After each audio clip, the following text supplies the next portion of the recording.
Hoş var Sultan Ahmet'in tıp kurduran mescidinden. Şu an Ayasofya'da gidip varız. Oradan da Okan. Evet. Ayasofya biram şu vatan sarnıcına mı gidecek? Yerebatan Sarnıcı'na gideceğiz. Yerebatan sarnıcı. Gülhane Parkı'na da gideriz.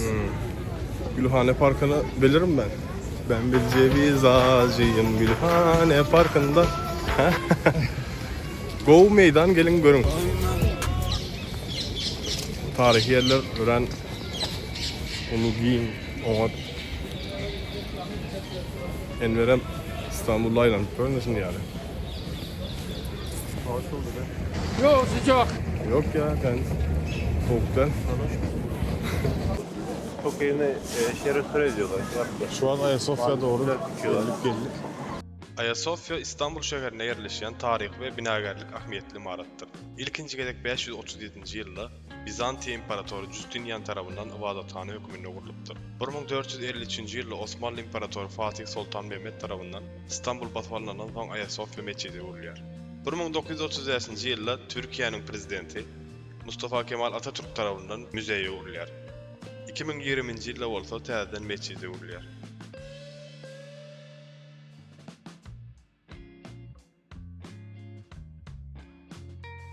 Ayasofya yüzyıllıkların dowamında din ve medeniyet üçün möhüm merkez bolup galýar.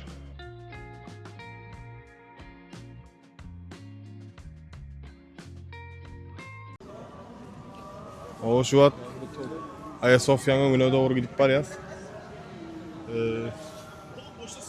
Enver sen burada atlar görün verecektin. Görün ver hani. Gel yanıma gel.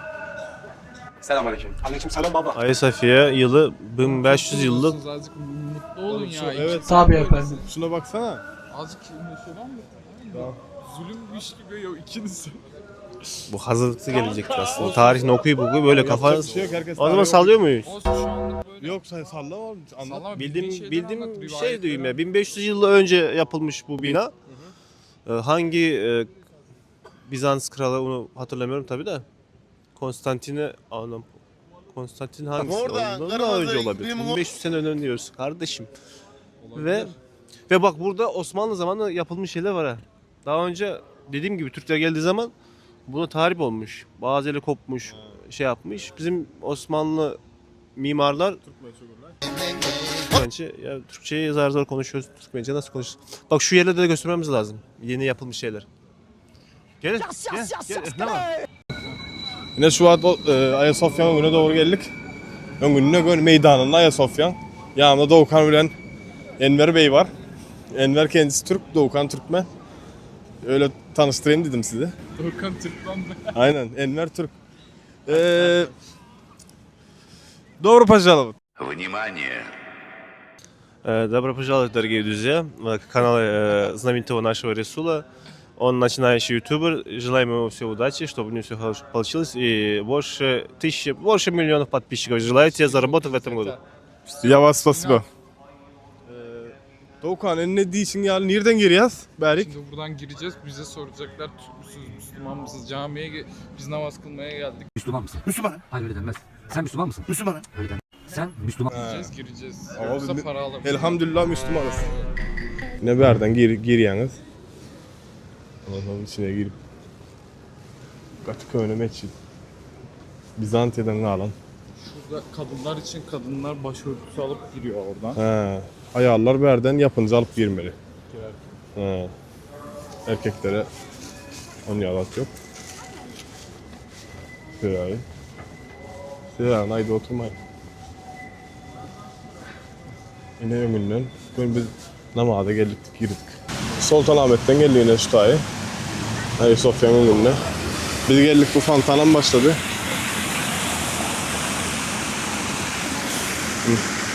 Ayasofya.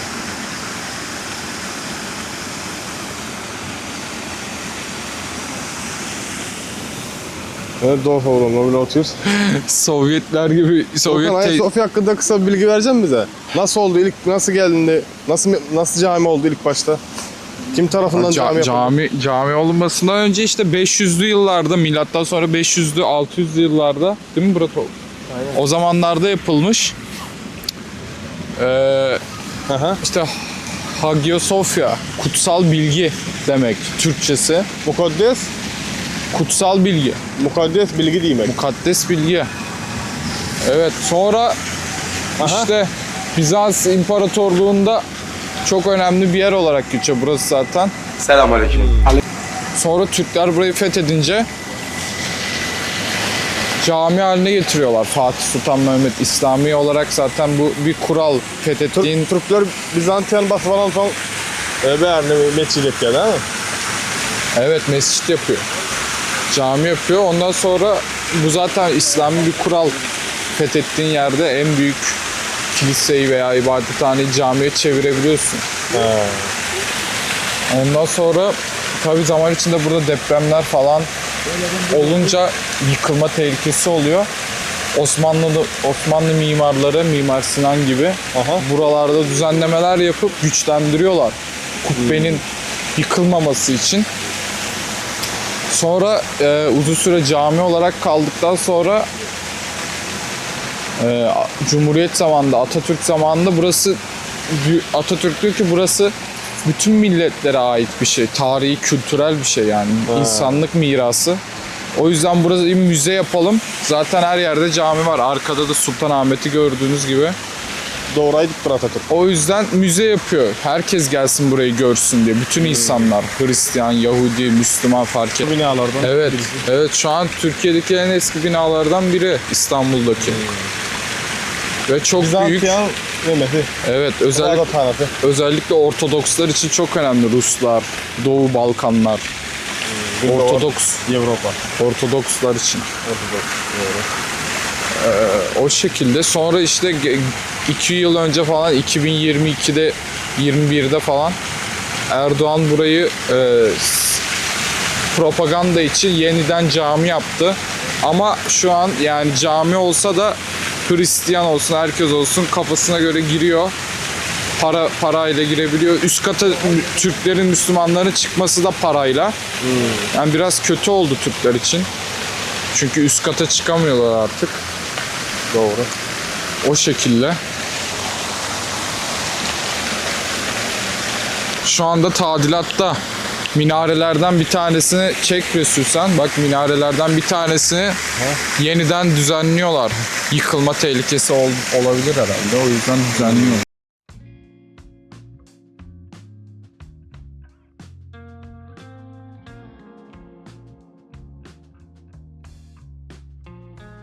Onlar yürüyorum da.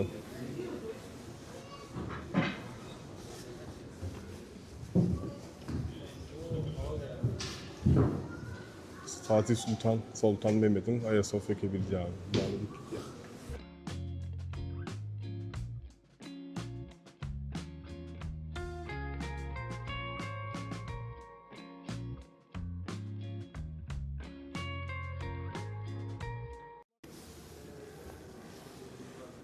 Bär girişi. Bär näçe mescitlik gitse sonra mescit bolan soň başta bäri Hristiyanlaryň ibadethanasy. Ayakkabılarımızı şuraya koyalım. Hristiyanlaryň ibadethanasy gitdi.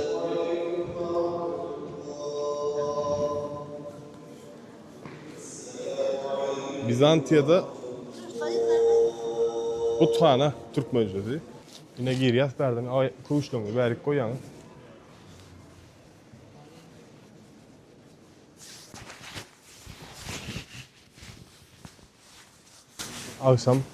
Akşam namazına kavat geldik. Akşam namazı kılıp oturuyorlar. Kapıyı ellemeyelim hocam.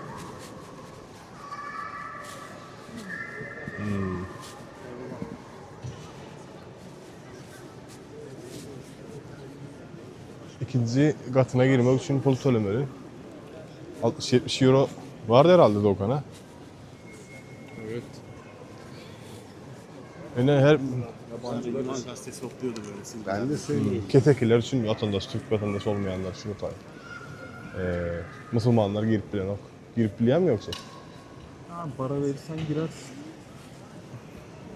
Yani esası beyler indi. Mescit olan son her bir gün kim meksi girip biliyor.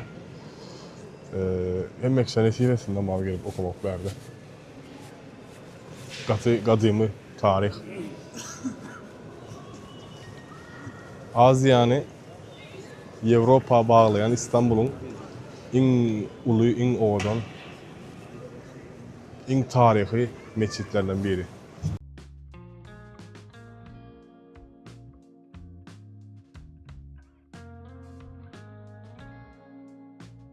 Yani kübbesi o kadar ulukan ki. Şuralarda beyaz yerler var ya. Aha. Hristiyan melekler Ama falan şurada var. bir yerde görme. Nereden geldim gösteririz. O esas orada var. Orası da şey Hristiyanların perişteleri. cami olduğu için orayı kapatmışlar perdelerle. Onun Ha. arkasında melek tutmuş işte Hazreti Meryem falan var. Hazreti İsa. Şurada da bir melek. Katıgadayım bu arada. Onun güzünü o kötü Batman'ın vaktlarda ediptirlerden de okan. Batman'ın vaktları yüzünü yaptırlar. Ne yaptılar? Silmişler mi? Aynen. Yoktur belki de. Şu an namaz saati olduğu için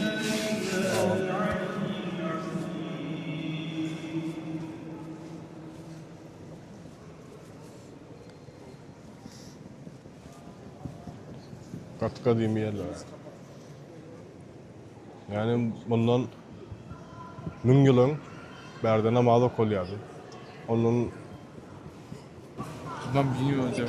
1000 yıl önce burada şeydi, kiliseydi burası. kilise miydi? 1453'te fethedildi. Ha, 600 yıl önce. Evet. Bundan 1000 yılın beri Bizans'tan ibadethanası. Berde çok unyalar gelip. Ondan sonra 600 yılın Türkler gelen sonra berini mescid ettiler. Bu lokal bir mescid kovu yer gelin görün. Daha fazla inceleme şansımız olsaydı incelerdik. Ama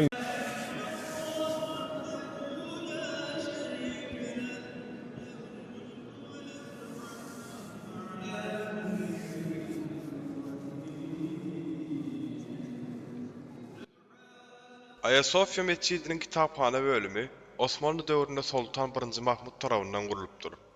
Bu kitaphane imaratın gündogor günorta bölümünde yerleşýär. Osmanlı döwürlerinin Nuskowy stiline mermer kolonlar we owadan nağışlar bilen bedelendir. Tarihi çeşmelere göre kitaphanada dini, ilmi we medeni kitaplar saklanıpdyr. Ayasofya'nın esasy namaz okulayan meýdanyň ýakynynda yerleşýär we aýratyn giriş kapysy bardyr. Ilim öwrenmek üçin açyk bolan bu kitaphana sultan we alymlar tarapyndan ulanýar. Bu kitaphana häzirki wagtda täzelen tarih miras höküminde goralýar we ilmi dereňewler üçin açyk saklanýar. kitaphanesi. İngilizce, Fransızca, İngilizler için Fransızlar kitaplar, için. Fransuzlar için Rusça var mı?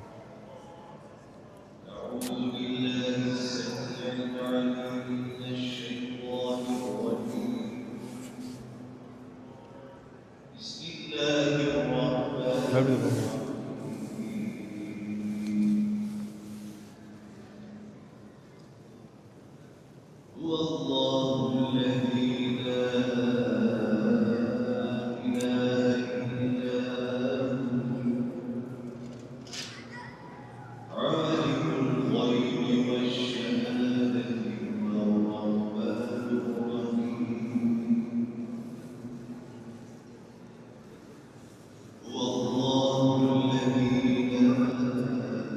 Ayasofya'nın içindeki demirden Arapça yazgılar Osmanlı dövrüne değişik olup esasen İslam hat sunugatı bilen yazılan yazgılardır.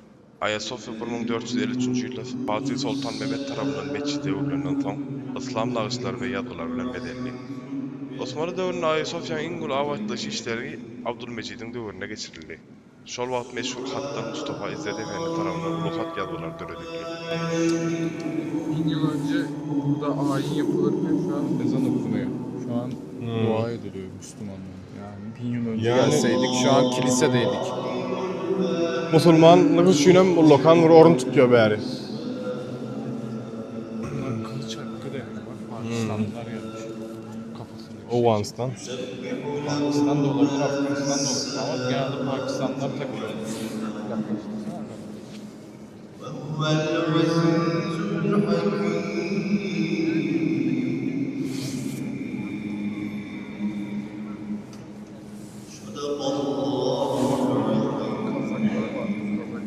Ha? Kazak var mı? Ha.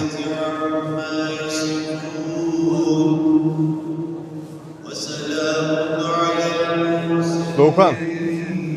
Akustik proteten mi? Bekmiş Kazak değil Özbek. Akustik proteten mi? Tabii. Fatih İstanbul'u fethettiğinde herkes buraya sığınmış. Sonra Fatih demiş korkmayın biz size özgürce yaşamanızı, ibadet etmenizi sağlayacağız demiş. Öldürmeyenler Hristiyan Fatih halka, olarak. evet. Hristiyanlara iyi davranmış. hormat Bizans döneminden daha iyi davranmış halka. hormat koyuptur Hristiyanlara, ayrıca öldürmeyendir. Siz korkmang deyiptir siz yaşan. Aynı zamanda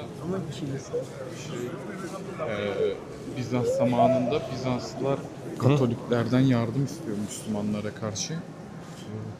Onlar işte Katolikler yardıma geliyor. Avrupalı Katolikler, başka mezhep yardıma geldiklerinde ama bir sorun yaşanıyor ve bir anda Haçlılar, Katolikler İstanbul'u işgal etmeye başlıyorlar. Ortodokslara karşı yakıp yıkıyorlar. Ayasofya'ya da zarar veriyorlar.